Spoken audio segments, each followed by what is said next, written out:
Regarde, il me dit, mais vous êtes au stade sida. J'avais 12 ans, j'étais encore vierge. Mais c'est pas possible. Et là, c'était encore un autre coup en fait que j'ai pris. Je me suis dit, mais comment ça fait 10 ans? J'avais 22 ans. J'ai rencontré un homme avec qui je sortais et il m'a demandé si j'ai déjà fait mon test VIH. Et moi, je lui ai dit, bah, non, j'ai jamais fait. Donc, j'ai pas trouvé d'inconvénient. C'était ma première fois, mais pour moi, il n'y a pas de raison que ça soit positif. Donc, bon, je lui ai dit, ok, je vais le faire. Il a fallu attendre, je crois, 3 jours pour avoir le résultat. Et donc, on va chercher le résultat, on arrive au laboratoire. Et là, il y a l'infirmière qui me prend de côté. Et elle commence à me dire, avec des mots un peu... Elle veut pas dire le mot, en fait, vous avez le VIH, tout simplement. Et je suis là, je suis embrouillée. Je lui demande, mais c'est quoi le problème? Qu'est-ce que j'ai? Et là, elle me dit, ah, vous êtes positive au VIH-Sida. Et tout d'un coup, ça bourdonne en fait dans mes oreilles. Je me dis, qu'est-ce qu'elle me raconte? C'est faux, elle dit n'importe quoi. Et là, je sors, je monte dans la voiture de mon ex, le copain de l'époque, qui m'avait accompagnée. Et c'est à ce moment-là que je réalise qu'elle m'a dit que je suis positive. Et là, je me suis mise à pleurer. Je me dis, mais c'est fini, ma vie elle est foutue. Qu'est-ce que je vais faire? J'ai 22 ans. J'ai l'impression d'être descendue aux enfers, en fait. J'étais la Andrea qui a 22 ans, qui a toute sa vie, et qui avait des objectifs de vie, etc. Ses rêves. Et tout à coup, on me dit, j'ai le VIH. Pour moi, c'était... mais je fais partie en fait d'une catégorie de personnes, des séropositifs, des gens qu'on montre à la télé. Aujourd'hui, c'est moi. Et là, je me suis dit, mais comment ça a pu m'arriver? J'ai commencé à me poser plein de questions. Qu'est-ce qui m'a contaminée? Qu'est-ce que j'ai fait pour mériter ça? Et quelques jours après, je suis allée voir le médecin. Et là, c'était la deuxième douche froide, parce que je ne savais pas à quel stade de la maladie j'étais. Quand j'ai vu le médecin, elle m'a regardée avec des yeux remplis de peur. Elle me dit, vous n'avez pas de symptômes? Je dis non, je me sens bien. À part que je suis un peu fatiguée. C'est vrai que j'étais vraiment très fatiguée tout le temps. Je comprenais pas. Je me suis dit bon, peut-être que je suis une flemmarde, je sais pas. Et elle me regarde, elle me dit mais vous êtes au stade sida. Et là, elle me pose des questions. Vous n'avez pas des vomissements, enfin de la diarrhée? Je dis non. Donc j'aurais dû maigrir. J'aurais dû avoir justement des boutons sur le corps. Tout ça, j'ai pas eu tous ces symptômes-là. Là, je me suis dit, mais si j'avais pas fait ce test, peut-être qu'il me restait quelques mois à vivre. Que mon corps avait tellement lutté qu'il suffit peut-être que je tombe un petit peu malade et que c'est fini, quoi. Et là, elle m'a dit, il faut absolument vous mettre sous traitement. On n'avait plus assez de défense immunitaire. Le virus, le VIH, au fait, c'est celui qui donne la maladie du sida. Il y a plusieurs phases. Il y a la primo-infection. Quand on est tout de suite infecté, on a des symptômes un peu tout bêtes, hein, maux de tête, être enrhumé, la fatigue, voilà. Un petit peu de diarrhée aussi. Et après cette phase, on a la phase asymptomatique, où on n'a plus rien. C'est-à-dire, il n'y a plus de symptômes, on vit normalement. Et le virus, il fait un peu son petit bout de chemin. Après, on passe à la phase 3, où on commence à avoir d'autres symptômes, comme la diarrhée, l'amaigrissement, des boutons, qu'on appelle zona aussi, qu'on a partout sur tout le corps. Là, voilà, le virus, il a vraiment fait son chemin. Et quand on arrive à la phase 4, qu'on appelle maintenant le sida, là maintenant, c'est la maladie. C'est-à-dire que nos défenses immunitaires sont en dessous de 200 CD4. CD4, en fait, ce sont les globules blancs. Une personne normale est entre minimum 500 et 1200 ou 1600, je sais plus. Et quand on est en dessous de 200, le corps ne peut plus lutter. Il suffit d'une petite maladie et on meurt, quoi. À ce moment-là, j'avais encore plus peur de mourir. Au début, je m'étais dit 40 ans, mais là, je voyais dans 10 ans partir. Mais le médecin m'a rassurée. Elle m'a dit que j'allais être sous traitement. Et grâce au traitement, j'allais avoir une bonne espérance de vie. J'allais pouvoir avoir des enfants. Mais j'avoue que j'y croyais pas. Je me dis, elle veut pas me faire paniquer, au fait. Donc elle me dit ça. Mais c'est pas possible de vivre longtemps avec le sida. Pour moi, c'était ça. Et donc, j'ai dit à mes ex que j'ai le VIH. Est-ce qu'eux, ils ont fait leur test? Parce que je voulais savoir vraiment, en fait, d'où ça venait. Aussi, pour les prévenir, j'ai eu pitié. Je me suis dit, j'aimerais pas qu'ils se retrouvent dans la même situation que moi et d'avoir ça sur la conscience, au fait. J'ai pas l'impression qu'ils m'ont tous dit la vérité. Parce que, comme par hasard, ils avaient tous fait leur test et que c'était bon. Donc, s'ils ont tous fait leur test et que c'est bon, qui me l'a transmis? C'est la question, en fait. J'arrivais pas à trouver la réponse. Donc, j'ai discuté de ça avec mon médecin pour savoir, mais ça fait combien de temps que j'ai le virus et tout. Ce n'est pas une vérité absolue, mais elle pense que le virus, ça faisait déjà 10 ans que je l'avais. Et là, je me suis dit, mais j'avais 12 ans, j'étais encore vierge. Mais c'est pas possible. Et là, c'était encore un autre coup, en fait, que j'ai pris. Je me suis dit, mais comment ça fait 10 ans? Pour arriver au stade sida, il faut des années. Après, c'est pas pour tout le monde, mais en majorité, 10 ans passent. Des fois, plus de 10 ans passent pour arriver à ce stade-là. Je me dis, j'ai passé autant d'années avec ce virus. Et finalement, je le repensais. Parce que quand j'étais au lycée, à Abidjan, je me rappelais que j'avais des fois des furoncles qui venaient et qui repartaient. Mais en grand nombre. Hein. Et je me demandais, mais c'était quoi ça? Peut-être que c'était mon corps qui réagissait. À l'époque, je n'étais pas active sexuellement. Je me suis posé la question si c'était pas justement un objet souillé qui m'a coupé. Donc après, j'ai arrêté de chercher. Et j'étais toujours encore avec mon copain de l'époque. Il était resté, il n'est pas parti dès le début. Donc je pensais que c'était bon, je me voyais mariée avec lui, les enfants et tout. Mais c'était pas ça. Parce que finalement, je me suis rendu compte qu'il avait peur de moi en fait. C'est-à-dire, une fois, il y avait ma brosse à dents qui était à côté de sa brosse à dents. Il était en panique, il s'est énervé. Pourquoi j'ai mis ma brosse à dents à côté de sa brosse à dents? C'est quoi le problème? Mais la façon dont il était énervé, je me suis dit quand même, c'est bizarre, on a des rapports sexuels et tu as peur d'une brosse à dents. Et donc j'ai compris qu'il n'avait pas accepté, et il n'avait même pas pensé à se renseigner en fait sur le virus, la maladie, etc. Alors qu'il m'accompagnait à mes rendez-vous médicaux. Et des mois sont passés. Finalement, il est venu un jour chez moi, au bout d'un an. Ça a quand même duré un an. Et il m'a dit non Andrea, on n'est pas compatibles, faut que ça s'arrête.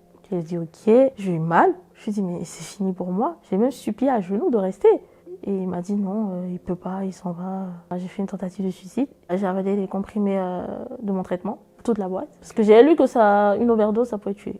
Et donc j'ai avalé et je me suis dit bon moi je vais mourir et ça sera fini quoi. J'étais en dépression en fait sans le savoir. Parce que je devais rester forte pour ma sœur, pour mes parents et tout. Mais en même temps je souffrais parce que je pouvais pas en parler vraiment. C'est une douleur qu'on se rend compte qu'on peut pas partager avec quelqu'un. Je sais pas, c'est bizarre. Ça touche tellement nous-mêmes notre âme parce qu'on a l'impression qu'on va mourir. Les gens qui étaient en face de moi ne pouvaient pas comprendre. Ils me disaient non mais ça va aller, c'est pas la fin, tu vas prendre ton traitement. Et moi je me disais mais qu'est-ce que vous racontez? Même si je prends mon traitement, qui va vouloir de moi en fait? Quelle vie que je vais avoir avec ce virus-là? C'était la maladie qu'il fallait pas avoir. Et en plus de ça, c'est une maladie qui te donne une mauvaise réputation. Moi, on allait dire oui, c'est parce qu'elle a une vie sexuelle désordonnée qu'aujourd'hui, elle a eu le VIH, quoi. Et c'était pas le cas. Et c'était ça qui me dérangeait aussi, en fait, d'avoir cette étiquette-là aujourd'hui, alors qu'il y a énormément de personnes qui ont des rapports sexuels non protégés et qui ne l'ont pas forcément.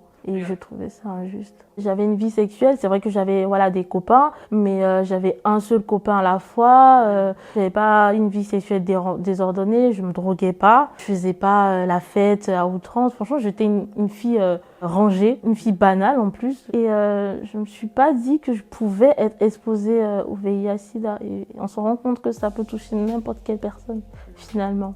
Et quand j'ai fini, je suis sortie de cette épreuve-là, je me suis dit, c'est bon Andrea, tu arrêtes.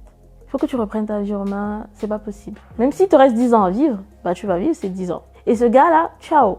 Et donc, je me suis dit, il faut que je prenne ma vie en main et me renseigner. Et là, j'ai décidé de me renseigner, en fait, vraiment sur cette maladie-là. J'ai commencé à faire des recherches toute seule sur Internet. Et je me suis rendu compte qu'on pouvait vivre jusqu'à 70 ans, même plus, et faire des enfants et ne pas être malade, en fait. Mais également, j'ai vu qu'il y avait des choses qui m'étaient interdites. Quand tu es séropositive, tu ne peux pas avoir, par exemple, d'assurance vie.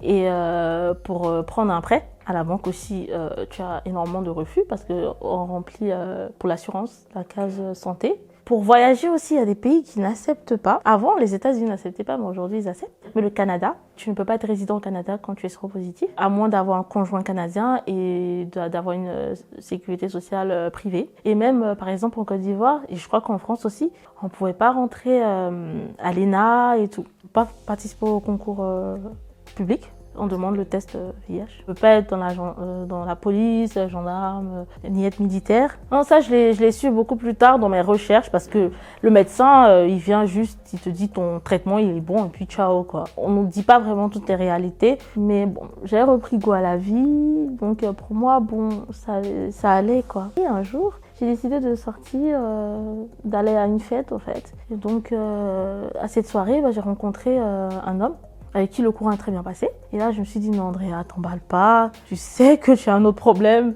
Viens pas te mettre dans des histoires comme ça. On s'est fréquentés et je me suis dit, il va arriver un moment où je vais devoir lui dire. Ça va être compliqué. Et je pouvais pas, c'est-à-dire que ça avait créé, au fait, en moi, une honte. Et donc, j'ai trouvé un moyen pour lui dire. Je lui ai envoyé un message. On était dans la même pièce. Je me suis dit, par message, c'est plus facile que de le regarder dans les yeux et de lui dire. Donc, j'ai envoyé un message, je lui dis que je suis séropositive. Donc, il se retourne, il me regarde, il rigole. Il dit, mais c'est pas un problème. Hein. Quoi? Comment ça se fait un problème? Et c'est vrai, est-ce qu'il a bien lu ce que je lui ai dit? Il dit, bah, t'es séropositive alors. Pas pour autant que je veux pas être avec toi. Et après, il m'a demandé, est-ce qu'on peut aller voir le médecin ensemble pour en savoir plus? Parce que lui, il connaissait pas vraiment.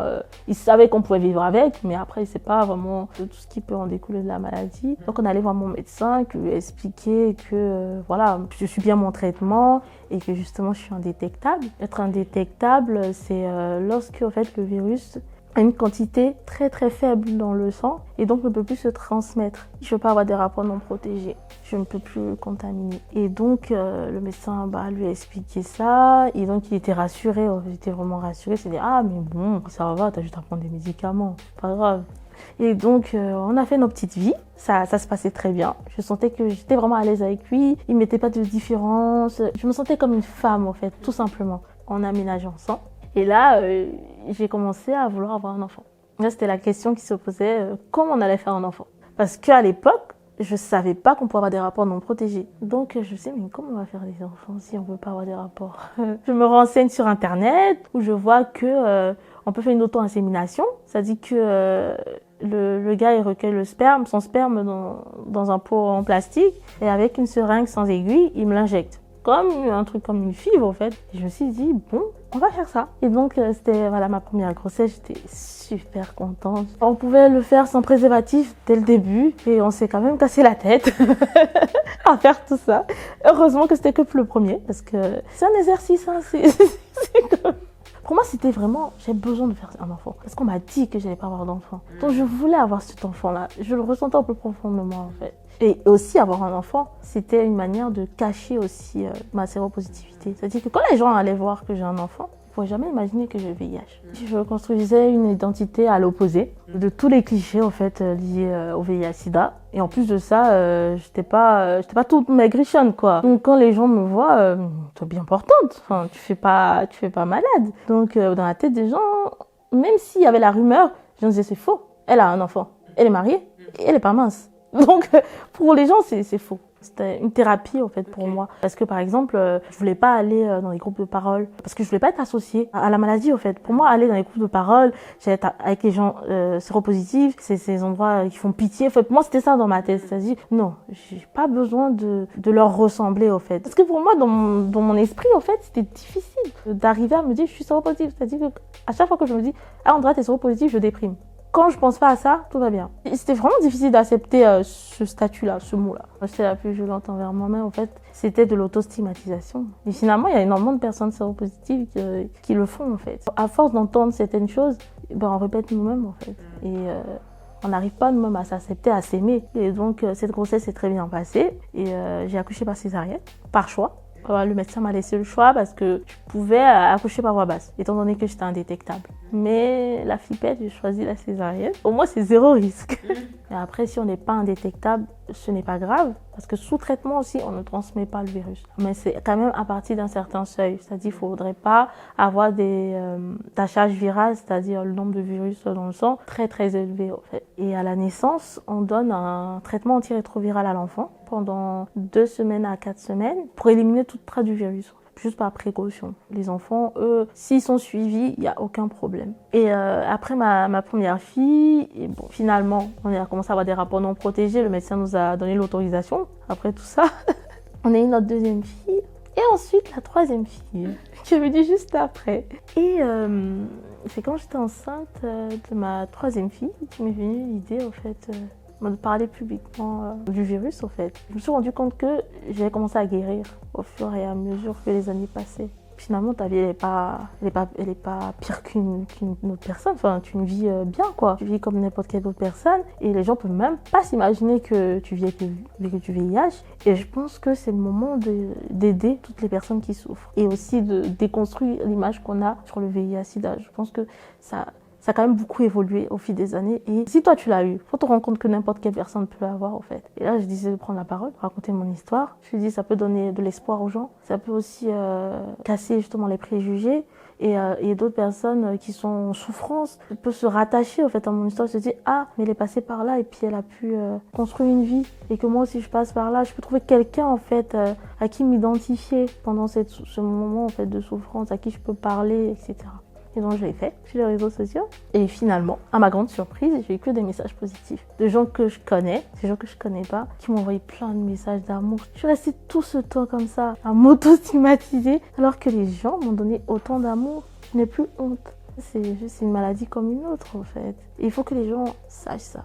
Et surtout que vous nous côtoyez tous les jours. On a des personnes qui sont reproduites autour de nous, on ne se rend pas compte parce qu'on se cache. On est caché dans la société, mais on est là. Je suis sûre qu'il y aura des stars, et même des chefs d'État.